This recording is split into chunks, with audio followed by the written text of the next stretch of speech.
All right, James Madison and Troy. Very, very intriguing. One of the better group of five matchups, I think, on Saturday. We've got Troy, 2-point home favorites, 49.5 the total. James Madison with a huge comeback win against Virginia. We talked about that earlier. And look, Jordan McLeod, I'm not saying he's a great quarterback, but man, you got to give him credit. He led that comeback for the Dukes against the Cavaliers. The defense struggled with Calandria and the Virginia offense. That does concern me a little bit. That being said, Troy struggled on defense too last week against Kansas State. But the bottom line is James Madison's defense struggled against a Virginia offense that, to me, not great and starting a backup quarterback.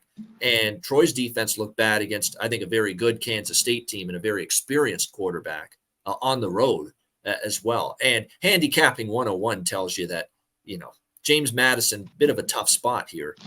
That huge comeback against Virginia, team they want to beat, the state rivalry type of circumstance to it, and now you got to rein it back in and get ready for a game here against a Troy team that, especially at home, can be very tough and very tough to move the football against. Now, again, Troy's offense is still sputtering, hit or miss. We saw that against Kansas State. I'm not the biggest Gunnar Watson fan. He's a ham and egger, as far as the quarterback position is concerned.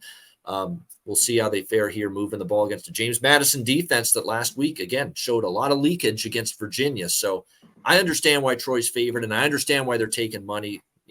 A tricky spot for JMU off the huge win and Troy off a blowout loss. Put the two things together, and the situational bettors are going to like Troy in this spot. And to me, it's hard to argue with that. What do you think here, Conor? James Madison, Troy?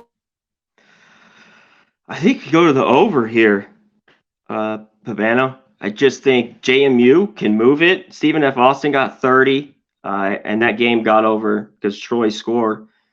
But I think James Madison can easily maybe get to the 30s, and I think Troy is going to be able to score on JMU. So as long as this, I was hoping maybe it could go down. I was hoping the 40s, but 49.50, I got to be on the over. I'm going to stay off the side. I don't really see a ton of it. Like, I'd like to go to James Madison, but I wasn't impressed last week at all. So just over here. You are talking about a low total here with this game, 50. Now, we know both teams aren't going to really race up and down the field as far as tempo is concerned, but definitely, James Madison had success on offense last week. Defense was not great against Virginia. And you got to think Troy will be at least a little bit better offensively. And the question for me with Troy was last week against a very good K-State team a sign that the defense is not as good as it was last year, and that was the bedrock of Troy's success last year was the defense, or was that just facing a really good Kansas State offense? They can get it back on the tracks defensively here against James Madison. That we will wait to see.